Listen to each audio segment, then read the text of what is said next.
Hello everyone. Today we will discuss about some chemical properties of metals. But before starting, we have to discuss two activities which already mentioned in the previous lectures.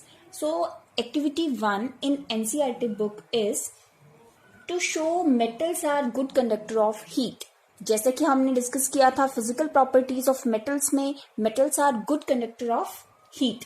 So for this activity हम क्या करेंगे, एक जो हमारे पास stand है वो लेंगे. उस स्टैंड पे जैसे कि आपको बुक में गिवन होगा, बुक के अंदर डायग्राम बना हुआ है, जो स्टैंड है वहां पे आप एक कोई भी आयरन नेल या पिन को आप वैक्स की हेल्प से वहां पे आप अटैच करेंगे.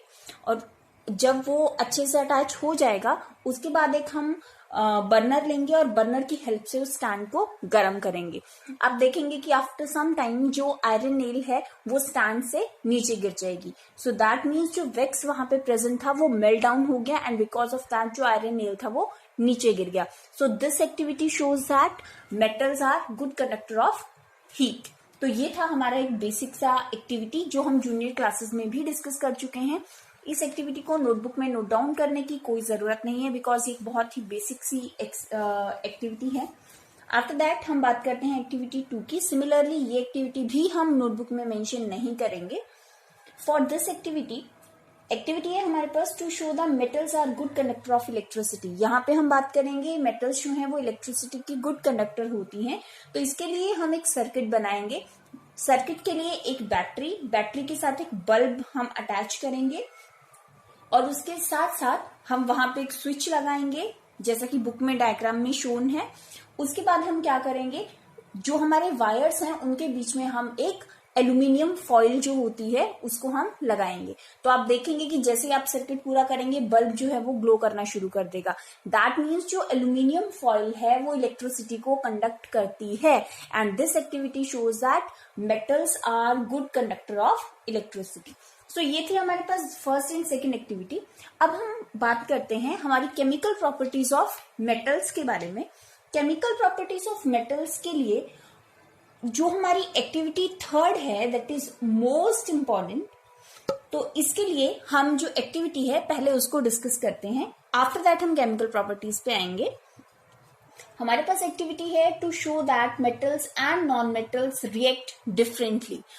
हमारे पास एक्टिविटी के अकॉर्डिंग ये हमें डिफरेंशिएट करना है कि जो मेटल्स हैं और नॉन मेटल्स हैं वो अलग अलग तरह के बिहेवियर शो करते हैं, अलग अलग तरह के नेचर शो करते हैं. तो इस एक्टिविटी को हम कैसे परफॉर्म करेंगे. फॉर दिस एक्टिविटी हम क्या करेंगे, एक स्मॉल पीस लेंगे मैग्नीशियम रिबन का. आफ्टर दैट उस मैग्नीशियम रिबन को हम टोंग की हेल्प से होल्ड करेंगे और उसको हम बर्नर पे बर्न करेंगे. मैग्नीशियम रिबन का बर्निंग जो फिनोमेना है हम बहुत बार पहले लैब में परफॉर्म कर चुके हैं. सो आपके पास जो फर्स्ट क्वेश्चन आता है व्हाट डू यू ऑब्जर्व. जब आप ऐसा करते हो तो आप क्या ऑब्जर्व करते हो. सो सबसे पहले कि जब हम मैग्नीशियम रिबन को बर्न करते हैं तो एक व्हाइट डेजलिंग लाइट प्रोड्यूस होता है. आफ्टर दैट हम क्या करेंगे, जो व्हाइट डेजलिंग लाइट था वो प्रोड्यूस हुआ, उसके बाद जो हमारे पास एशेज आएंगे, collect the ashes in a beaker and add some water to the ash and dissolve by stirring. उसको हमने मिक्स किया. Test the resulting solution with both blue and red litmus paper. जो हमारे पास सोल्यूशन बना उसको एक बार हम रेड लिटमस के साथ टेस्ट करेंगे, एक बार हम ब्लू लिटमस के साथ टेस्ट करेंगे. क्लियर. तो आप देखेंगे कि जो रेड लिटमस है अगर turns into blue but blue litmus paper remain unaffected. So by this phenomena हम ये एक कंक्लूजन दे सकते हैं कि जो भी हमारा अब सॉल्यूशन बना that is basic in nature because जो बेसिस हैं वो रेड लिटमस को ब्लू करने की टेंडेंसी रखते हैं. क्लियर. सो ये था हमारे पास एक्टिविटी 3. अब हम बात करते हैं हमारी प्रॉपर्टीज के बारे में. सो अगर हम प्रॉपर्टीज को लेके चलें, वैसे फर्स्टली अगर हम इस कंक्लूजन को देखें, इस एक्टिविटी के कंक्लूजन को देखें तो बाय दिस हमें ये पता चलता है कि जो मेटालिक ऑक्साइड्स हैं, जो मेटल ऑक्साइड्स हैं, they are basic in nature. Clear. अब हम बात करते हैं केमिकल प्रॉपर्टीज ऑफ मेटल की. जैसा कि फिजिकल प्रॉपर्टीज के बारे में मैंने आपको बोला था कि जो मॉर्फोलॉजिकल प्रॉपर्टीज होती हैं, किसी भी चीज की आउटर प्रॉपर्टीज होती हैं, they are known as physical properties. So what are chemical properties? किसी भी चीज की जो इंटरनल प्रॉपर्टीज हैं, उसके कॉम्पोजिशन पे बेस्ड प्रॉपर्टीज हैं, उसकी इंटरनल प्रॉपर्टीज जो हैं उनको हम बोलेंगे केमिकल प्रॉपर्टीज। सो सबसे पहले हम स्टार्ट करते हैं मेटल्स की प्रॉपर्टी के साथ। The first property is reaction of metals with oxygen, कि जब मेटल ऑक्सीजन के साथ रिएक्ट करती हैं तो क्या होता है। अगर आपको याद हो क्लास 8 में सेम प्रॉपर्टी हमने डिस्कस की थी, बट वो हमारे पास एक छोटा सा कॉन्सेप्ट था कि when metal react with oxygen they form metal oxide, that's it. इसके अलावा हमने उसको डिटेल में एक्सप्लेन नहीं किया था, but in class 10th we discussed और explain this phenomena in detailed. So when metal react with oxygen ये बनाएगा metal oxide.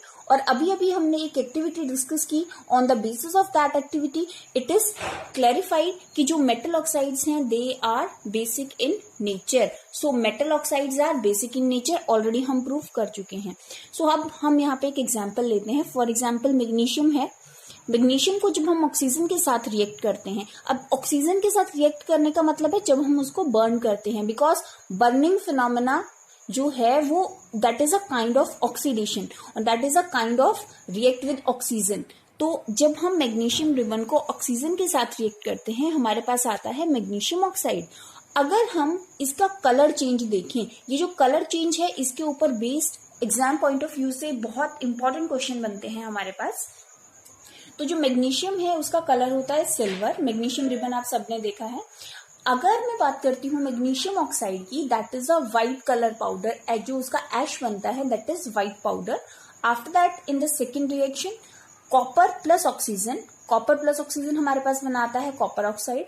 Copper normally brown colour का होता है, बट जब ये कॉपर ऑक्साइड बनाता है it is in black colour, और ये फिनोमेना भी हीटिंग पे ही बेस्ड है। After that aluminium plus oxygen aluminium oxide बनाता है। एल्यूमिनियम का कलर होता है silver, and when aluminium oxide is formed it turns into black. So these oxides are basic in nature. When these are dissolved in water, they give alkaline solution. ये जितने भी हमारे पास oxides बनते हैं, इन oxides को जब आप वाटर में डिसॉल्व करते हो तो वो एक एल्कलाइन सॉल्यूशन बनाते हैं। What is alkaline solution? Actually basic solution जो है उसी को हम एल्कलाइन सॉल्यूशन बोलते हैं। अगर आपको याद हो हमने एसिड बेस वाले चैप्टर में डिस्कस किया था कि ऐसे बेसिस जो वाटर सॉल्युबल हों they are known as alkalis. So यहाँ पे ये जो मेटल ऑक्साइड्स हैं these are basic in nature and soluble in water, so these are known as alkalis. Clear? अब हम यहाँ पे एक एग्जाम्पल कंसीडर करते हैं। हमारे पास सोडियम है। सोडियम को हमने ऑक्सीजन के साथ रिएक्ट किया, हमारे पास बना सोडियम ऑक्साइड। अब ये जो सोडियम ऑक्साइड बना इसका खुद का नेचर कैसा होगा? Basic.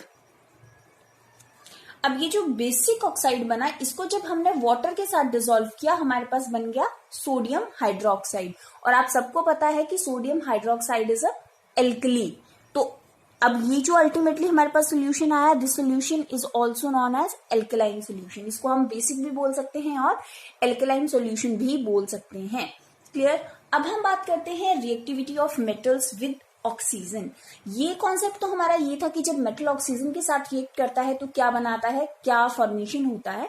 But now we discuss reactivity of metals with oxygen. हमारे पास बहुत सारे मेटल्स हैं और हर किसी का ऑक्सीजन के साथ रिएक्ट करने का different timing, different conditions, situations के अकॉर्डिंगली वो रिएक्ट करता है। बहुत सारी ऐसी मेटल्स हैं जो बहुत क्विकली रिएक्ट करती हैं, बहुत सारी ऐसी मेटल्स हैं जो स्लोली करती हैं, बहुत सारी ऐसी भी हैं जो करती ही नहीं है।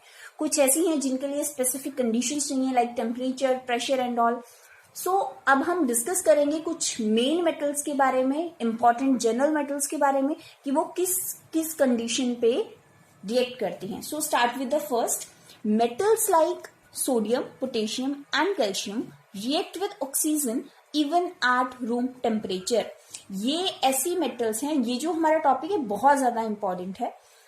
जो सोडियम, पोटेशियम और कैल्शियम हैं, ये ऐसे मेटल्स हैं जो रूम टेम्परेचर पे ऑक्सीजन के साथ रिएक्ट कर जाती हैं। अगर आप इनको रूम टेम्परेचर पे ओपनली रखते हो तो एटमॉस्फेयर में जो प्रेजेंट ऑक्सीजन है उसके साथ भी ये रिएक्ट करती हैं, और इनको रिएक्ट करने के लिए कोई स्पेसिफिक कंडीशन जो है वो रिक्वायर्ड नहीं होती। सो जैसे कि यहाँ पे सोडियम ऑक्सीजन के साथ रूम टेम्परेचर पे रिएक्ट करके सोडियम ऑक्साइड बना देगा very quickly. Similarly for potassium, potassium भी ऑक्सीजन के साथ रिएक्ट करके पोटेशियम ऑक्साइड बनाएगा। कैल्शियम अगेन ऑक्सीजन के साथ रिएक्ट करके कैल्शियम ऑक्साइड बना देगा। अब हम बात करते हैं सेकेंड कैटेगरी की। सेकेंड कैटेगरी में हमारे पास आती हैं metals like magnesium, aluminium and zinc do not react with oxygen eight room temperature. ये ऐसी मेटल्स हैं जिनको ऑक्सीजन के साथ रिएक्ट करने के लिए एक स्पेसिफिक टेम्परेचर रिक्वायर्ड होता है। ये रूम टेम्परेचर पे कभी भी रिएक्ट नहीं करती, इनको स्ट्रॉन्ग हीट करना पड़ता है। आप इनको एक पर्टिकुलर टेम्परेचर देंगे ये तभी रिएक्ट करेंगी, अदरवाइज ये ऑक्सीजन के साथ रिएक्ट नहीं करेंगी। तो ये कौन कौन सी मेटल्स हैं हमारे पास? Magnesium, aluminium and zinc. So magnesium when react with oxygen forms magnesium oxide, aluminium react with oxygen form aluminium oxide, zinc react with oxygen it form zinc oxide. अब हम बात करते हैं थर्ड कैटेगरी की। Metals like iron and copper do not burn in air even on strong heating। ये metals हमारे पास ऐसी हैं, आयरन और कॉपर, अगर आप इनको हीट करोगे, एक पर्टिकुलर टेम्परेचर इनको दोगे, ये तो भी रिएक्ट नहीं करेंगी। ये किस कंडीशन पे रिएक्ट करेंगी? इनके लिए क्या कंडीशन है? They react with oxygen only on prolonged heating. Prolonged heating का मतलब है कि इनको आपको ऑक्सीजन के साथ रिएक्ट करने के लिए बहुत लॉन्ग टाइम तक उनको एक पर्टिकुलर टेम्परेचर देना पड़ेगा। जैसा कि हमने सेकंड पॉइंट में डिस्कस किया, जैसे मैग्नीशियम, एल्यूमिनियम, जिंक था, इनको फॉर एग्जांपल 300 डिग्री तक आपने एक बार हीट किया तो ये जैसे ही 300 पहुंचेगा ये रिएक्ट कर जाएंगी। बट अगर मैं बात करूं आयरन एंड कॉपर की, इनको आपको प्रोलॉन्ग हीट करना पड़ेगा for reaction with oxygen. So iron react with oxygen, ये बनाएगा आयरन ऑक्साइड। और अगर हम देखें कॉपर और आयरन को, तो इन दोनों में से जो कॉपर है वो कंपैरेटिवली लेस रिएक्टिव है। आयरन जो है वो जल्दी रिएक्ट कर जाएगा, कॉपर कंपैरेटिवली थोड़ा सा टाइम लेगा। सो ये हमारे पास कुछ इंपॉर्टेंट मेटल्स थी कि जो किस पर्टिकुलर स्पेसिफिक कंडीशंस पे ही ये रिएक्ट करती हैं। अगर हम बात करते हैं सिल्वर एंड गोल्ड की, ये ऐसी मेटल्स हैं जो कि रिएक्ट नहीं करती, चाहे आप इनको कितना ही टेम्परेचर दे दो, प्रोलॉन्ग हीट करो, व्हाटएवर कुछ भी, लेकिन ये रिएक्ट नहीं करेंगे ऑक्सीजन के साथ। So silver and gold do not react with oxygen even at room temperature. ये रूम टेम्परेचर और हाई टेम्परेचर, रूम टेम्परेचर किसी पे भी ये रिएक्ट नहीं करती हैं। अब हम बात करते हैं एक इंटरेस्टिंग फिनोमेना की।